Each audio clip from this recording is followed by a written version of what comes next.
Welcome back at episode 131. So in last week's video, you saw me doing the school run in the GT. That is a lot of fun, that car. I spent the entire last weekend with the UK 928 community.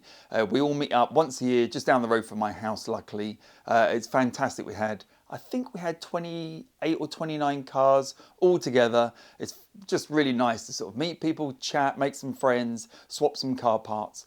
Great fun. I think the last actual video of work was on the GT doing the paint correction, wasn't it? Now I remember. Paint correction, okay.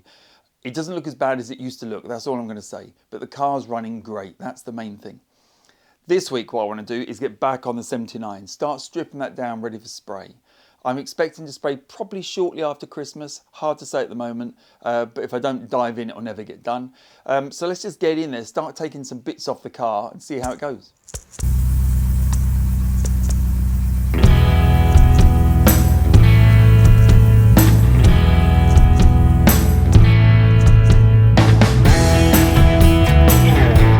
Right, we turn the car around. She's a little bit dirty, sat there for quite a long time now. This is the pre-strip down, turn around, just to make sure the engine's happy.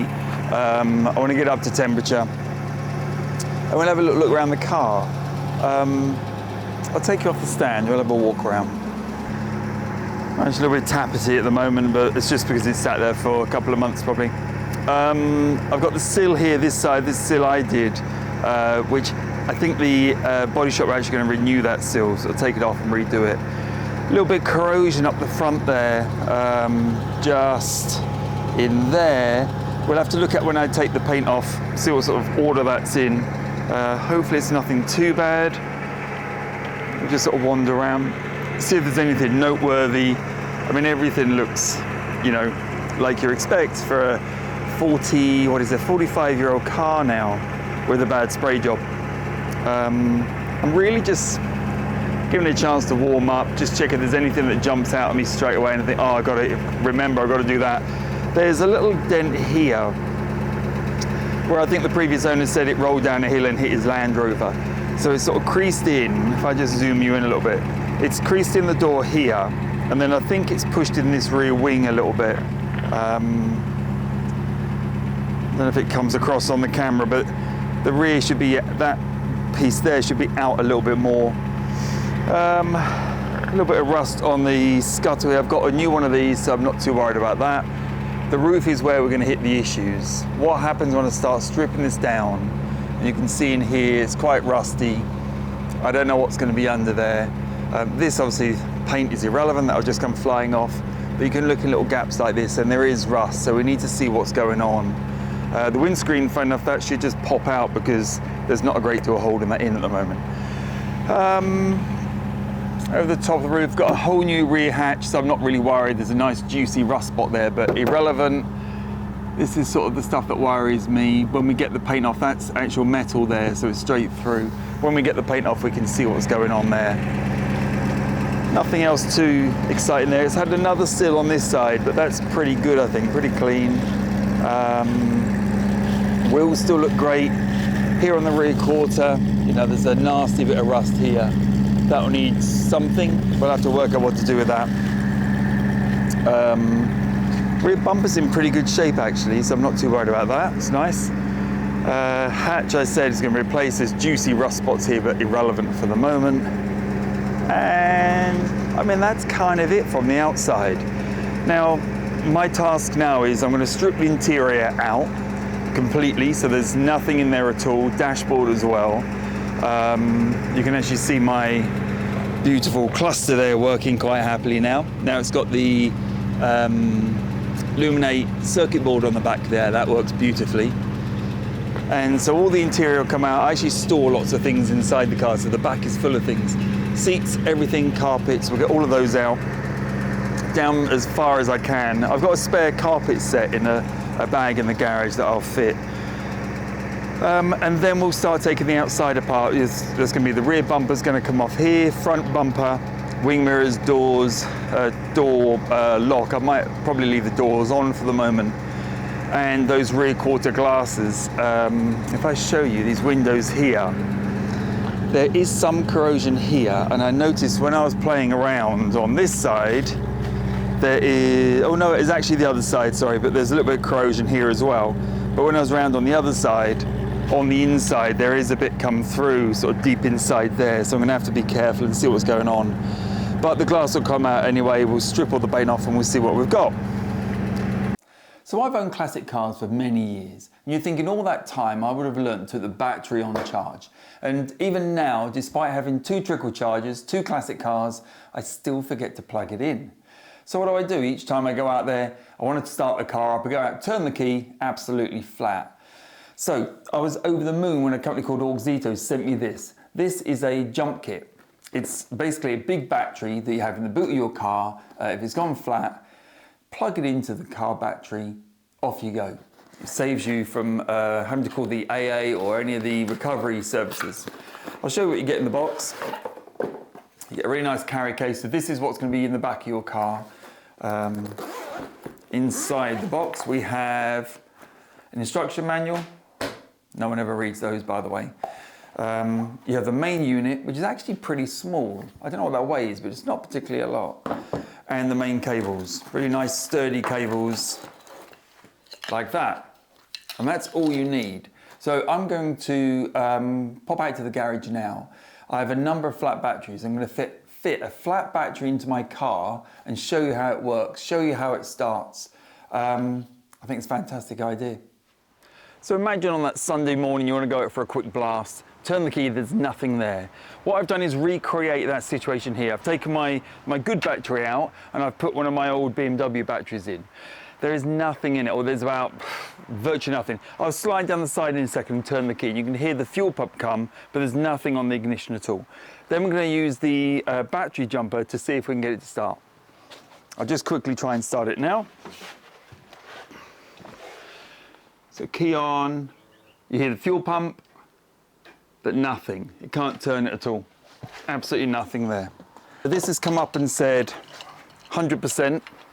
So I've fully charged it. Hopefully that's showing 100%. You just charge it with the USB cables. It's pretty straightforward, really. So you press start, and let's try.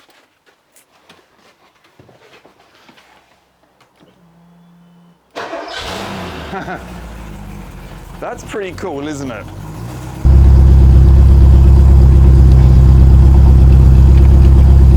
Are we done?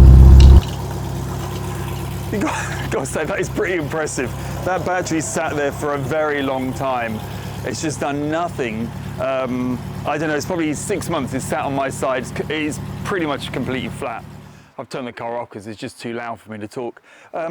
That's pretty impressive. For something, I mean, you just look at the size of that, it's tiny. It weighs a couple of pounds. I'm going to pop that in the back of the car whenever I drive. My BMW, when I go to the airport and I park it in the airport multi-storey car park, whenever I turn it off, it comes up with this sort of, you must change your battery. And I'm always worried, is it going to start when I come home? And I do this emergency charger the night before, hoping it's going to work.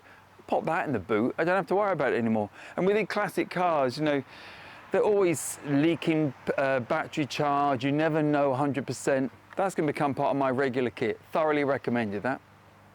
So if you want to get your hands on the AUXITO Jump Start, I'll put a link in the description. There's a referral code you can use to get a decent 10% discount. I'll put it down the bottom here, one of these sides, not sure yet. It's basically just my name, so you can't forget that. But go and check it out. So, other things. I'm trying to strip this car down now. The problem I've got is space. There is, you can see it, the walls are just stacked with things. I've got car parts coming on my ears. I need to work out a solution of what to do all these things. You know, I managed to clear the back of the car out to do that battery test. Now I need to put all the stuff back in it because there's nothing, you know, nowhere to put anything. I think I need to invest in some form of sort of outside garage. So if any of you got any tips, like a storage unit or something I can put in the garden. I've got loads of space. Space is not my problem. I can fit, you know, any size garage, but I just don't want to spend a lot of money. If you've got any recommendations or any ideas, please let me know. The ideal thing would go around the back of my garage. I have a spare patio that is about 3 meters by 2 meters. Something will fit on there perfect. I've also got a load of grass I can put it on. I've got an area down by the shed. I could actually fit probably a double garage down there, but I don't want to go pushing that just yet. So what I'm going to do now then is I'm going to put my battery back in, which was a great test, but let's put it all back together. Then I'm going to start stripping out. And the first thing that's going to come out are these side panels. I've got 2 spare ones up on the bench. If anyone needs any of these things, they're not perfect, but let me know. And we'll start stripping things out. These need to come out because I saw some rust beneath this one, so I need a bit of welding back here. There's a bit of welding to do here. Probably a little bit of welding there where water's run down the gullies here. I don't know what's under there yet, but we'll have a look. But that's my plan. That's this week. Right, with that panel out, the really interesting stuff can start to happen. I say out, obviously it sort of slid further into the car because there's no space. The interesting bit is this then. This is there's like a leather piece that's taped, stuck in. And I don't know whether perhaps it goes underneath the windowsill. No, it's just sort of glued in there. I'm just going to pull it out gently.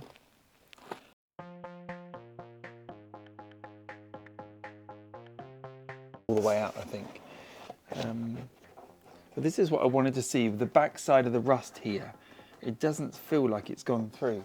Now I know on this side, I've not taken the panel out yet, but I've sort of pulled it away and that has got rust behind it. I need to get in there properly and have a look.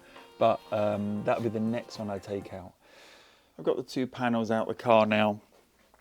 Actually, that's one side. That's the driver's side and this is the passenger side.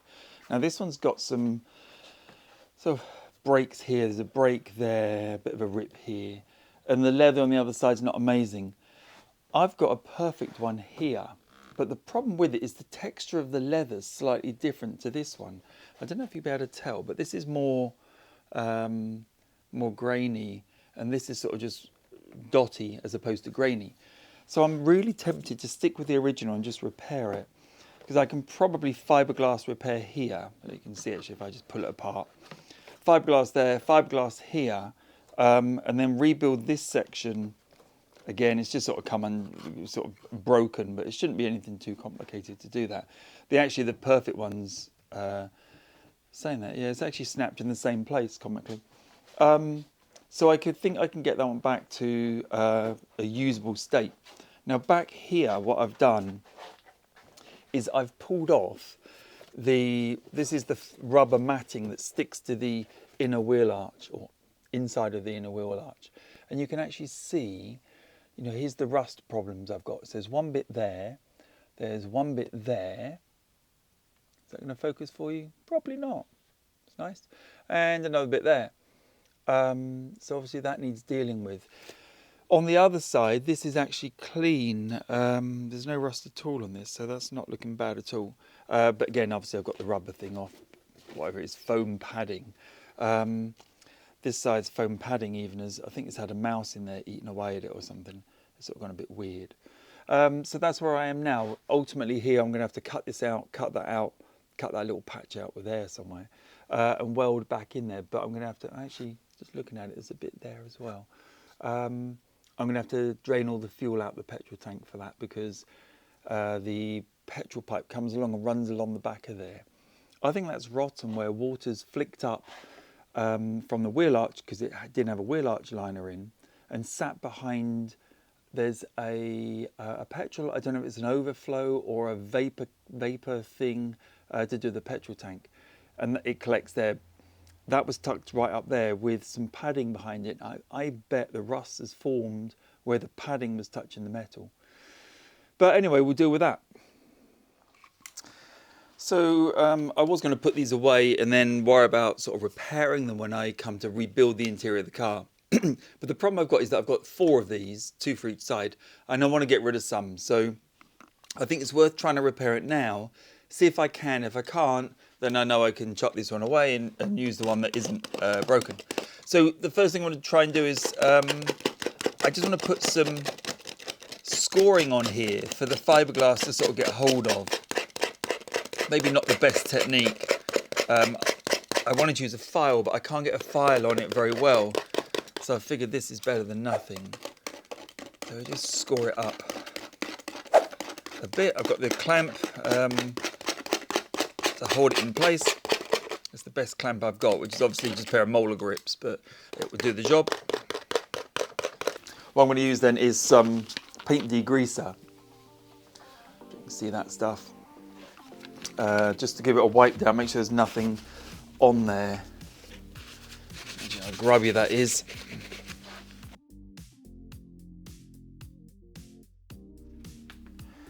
So let's cut the fiberglass to the right size, approximately something about that size. Should give me a good start. And I don't have a brush, so I'm going to paint it on with this. I don't know what it is. It's really for polyfiller, this stuff. This thing. It will be fine. For what I need, it will be fine. So let's get the first piece on.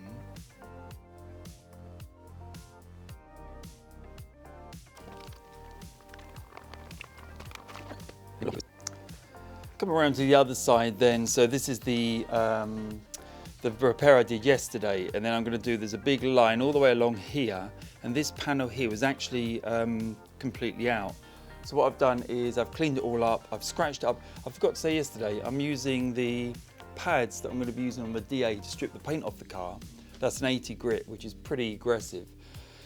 And that roughs up the surface really nice. I've cleaned up with acetone and a degreaser, so it should be pretty clean. And I'm just going to cut a load of strips of fiberglass so I can start layering them on. And it's a little bit creative around here because it's a curved surface, so I'll sort of take my time on that. But it should come together pretty good. It all fits together. I don't have to clamp it or anything. It's sort of how it is. It's kind of spring-loaded into position. So I'm hoping it will go on okay. I'm going to operate, you can't actually see, I don't think, probably not quite. I'm going to operate around this side first because it's a nice long one. A little bit less technical probably.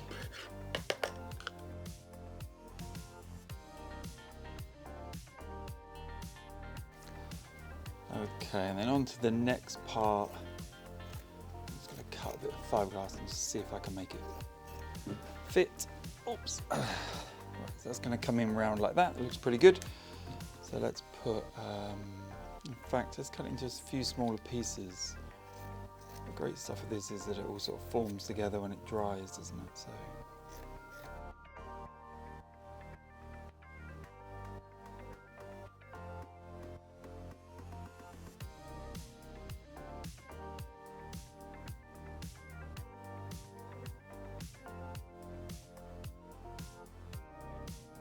Perfect. Okay, right, let's let that set. I'm going to go wash up, clean the tools, and we'll see what we've got. Right, finally, I think it's a good time to take the little spoilers off the back of the car. This is all in prep, so I can get the glass out and everything. I'm hoping that's actually turning. It is turning, but it's probably rusted through or something because it's just turning really easily. So if I can find something that undoes. Yeah, that one comes undone. Let's quickly undo it and then have a look what it's like under there. Right. I think when I had a glance the other day, I think it's a screw that's holding it on deep under here.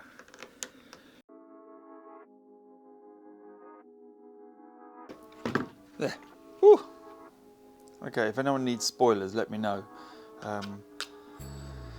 Lovely little thing. I did the same the other side. I need to get this one out, which I'm guessing is probably rusted somehow. And then we can start looking at what state the panel is in around here. It's beautiful without without the spoilers on, isn't it? It makes it so much cleaner.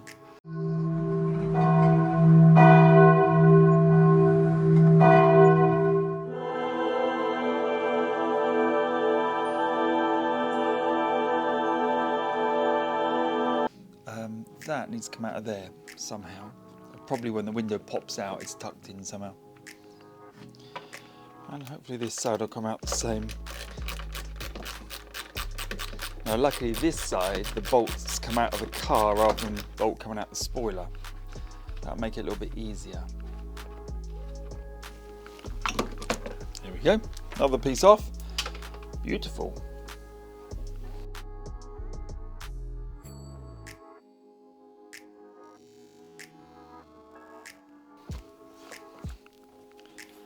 Tiny little bit of rust there. All this will need checking over. A little bit there, there's a bit along. You can't see it from there, but along the window a little bit. But yeah, we're getting there. There, okay. Right, wiper off. We can pop that out of the way somewhere. I'll pop it up top there for a minute. Because the big event is the spoiler, which I believe, yes, will just come off now. Wowza. Okay, so we have spoilerless.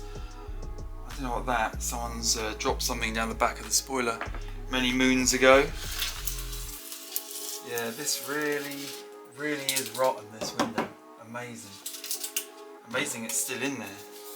But the spoiler's off, so that's a good thing. I need to put that somewhere, stash it somewhere ready for sale. That is no longer required. Go to the back there somewhere like that.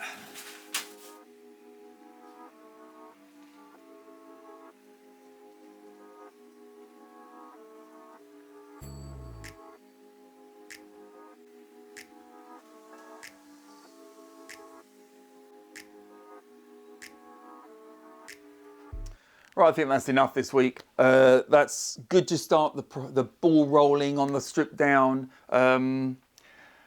It's lucky I've got a spare rear hatch, and actually they're not expensive to buy anyway. They're all about £80 or something like that. I bought my one, I think I paid 130 for it. I overpaid. It was one of the first things I bought for this car about, 3 years ago or something. It's just sat there, probably rotting, no my luck. But that's over there, I'll get that out. I think that's probably going to be the first item I actually grind the paint off. Correct me if I'm wrong, I don't think the glass comes out on those. I think it's bonded in, so I'm going to leave the glass in and strip all the paint around it. Back to bare metal, and we'll see what it looks like. That rear hatch can go in the bin if anyone wants a completely rusty. Actually, it could be quite cool wall art, couldn't it? If you've noticed in my garage, I've slowly started hanging bits up. That's a function because I've run out of space. So I figured, right, okay, let's start putting, there's a door card there, there's a water pump, there's a front grille, there's the rear hatch something, there's some, there's all these bits stuck on the wall, there's a filter. That's actually the intercooler out of a turbo. I don't know if you can see that one. Anyway, let's wrap up. Thank you as ever for watching. Click that like button, subscribe button, leave me comments, and I'll see you next time.